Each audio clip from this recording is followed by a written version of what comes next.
नमस्कार मित्रों, मेरे प्रयास को पसंद करने के लिए आप सभी का बहुत बहुत धन्यवाद। मित्रों, अगर अभी तक आपने हमारे चैनल को सब्सक्राइब नहीं किया है तो शीघ्र कर लें ताकि हमारा वीडियो सबसे पहले आपको मिल सके। मित्रों, आज हम समझेंगे कि ग्राम पंचायत सदस्य के अधिकारों एवं उनके कर्तव्यों के बारे में, जिसकी एक रिक्वेस्ट भी हमारे मित्र ने की है। तो मित्रों, इसके लिए हमें समझना पड़ेगा उत्तर प्रदेश पंचायत राज अधिनियम के प्रावधानों को, जिसके अनुसार अगर हम देखेंगे कि ग्राम पंचायत जो है वो प्रधान और उसके सदस्यों से मिलकर बनती है, यानी गठन होता है, जो निर्वाचित किए जाते हैं चुनाव के द्वारा। तो अगर देखेंगे तो ग्राम पंचायत कंप्लीट नहीं होगी जब तक उसमें सदस्य नहीं होंगे, तो इसके लिए उनको अधिकार भी होंगे। तो ग्राम पंचायत जो है वो अपने कार्य संपादन के लिए, कार्य करने के लिए प्रति माह बैठक करती है और उस बैठक में सदस्य जो हैं 1/3 होना अनिवार्य है, जिनको 5 दिन पहले बैठक की सूचना लिखित में दी जाती है। जो भी कार्य करने हो तो उसकी बैठक होगी, और बैठक अनिवार्य रूप से 1 महीने के अंदर होगी, और अगर कोई स्थिति आ जाती तो 2 महीने का अंतराल नहीं होगा बैठक में। तो जो भी बैठक होगी उसमें 1/3 की गणपूर्ति होगी, यानी कोरम होगा कि इतने सदस्य मौजूद होने चाहिए। उसमें प्रस्ताव पारित किए जाते हैं कि कौन सा कार्य करना, कौन नहीं करना। मान लिया पट्टा करना हो, जो ग्राम पंचायत ही भूमि प्रबंधक समिति भी होती है, यानी जो इसके सदस्य हैं, जिन्हें पंच भी कहते हैं, जो निर्वाचित हैं, वो भूमि प्रबंधक समिति के भी सदस्य होते हैं। तो भूमि प्रबंधक समिति ग्राम पंचायत में जो भी संपत्ति निहित होती है उसका वो रख रखाव, अधिक्षण, नियंत्रण सब करती है उसमें। तो अब मान लिया किसी को पट्टा करना हो तो पट्टा भी ग्राम पंचायत की बैठक में होगी, जिसकी गणपूर्ति 1/3 होगी, यानी जब प्रस्ताव पारित करेंगे तो बहुमत से पारित करेंगे। तो ग्राम पंचायत सदस्य की उसमें आवश्यकता है, उसके बिना वो नहीं हो सकता है।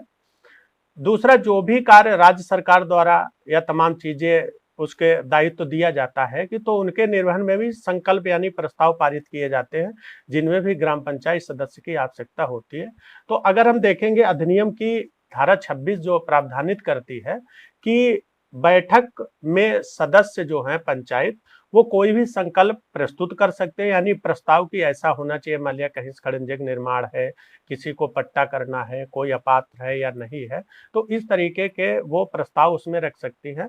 और ग्राम पंचायत में जो विकास कार्य हो रहे हैं उसमें प्रश्न भी पूछ सकती है कि क्या होना चाहिए, क्या नहीं होना चाहिए, कैसे किया। तो ये अधिकार उसको है कि वो प्रस्ताव प्रस्तुत करेगा और अपना प्रश्न भी पूछ सकता है बैठक में, जो प्रति माह होती है। दूसरा, लगभग ग्राम पंचायत के सहयोग हो तो 6 समितियां बनाई जाती हैं।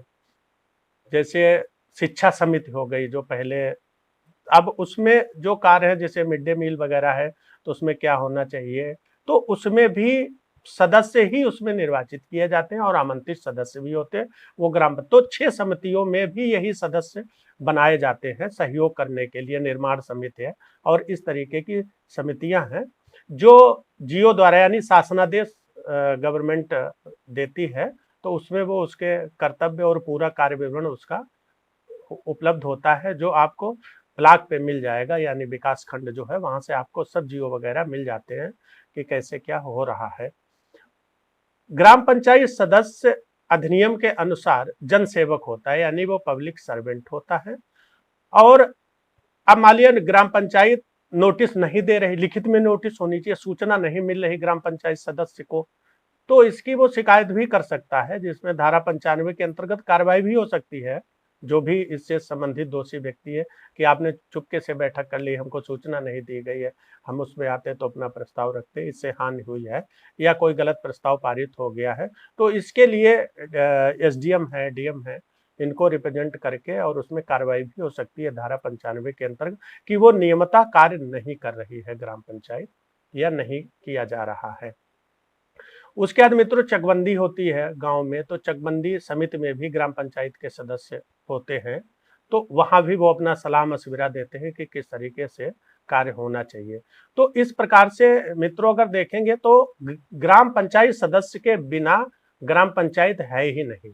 तो सारे कार्य जो है उन्हीं के द्वारा, उन्हीं के प्रस्ताव के द्वारा, उनके बहुमत के द्वारा ही पारित किए जाते हैं, संपादित किए जाते हैं। वहां पर कर्तव्य में मित्रों यह है कि ग्राम पंचायत सदस्य चूंकि जनसेवक होते हैं, इसलिए ऐसा उनको कोई कार्य नहीं करना चाहिए जिससे ग्राम पंचायत की संपत्ति को या उसको अन्य तरीके से कोई हानि या क्षति कारित हो जाए, इससे उसको नहीं करना चाहिए।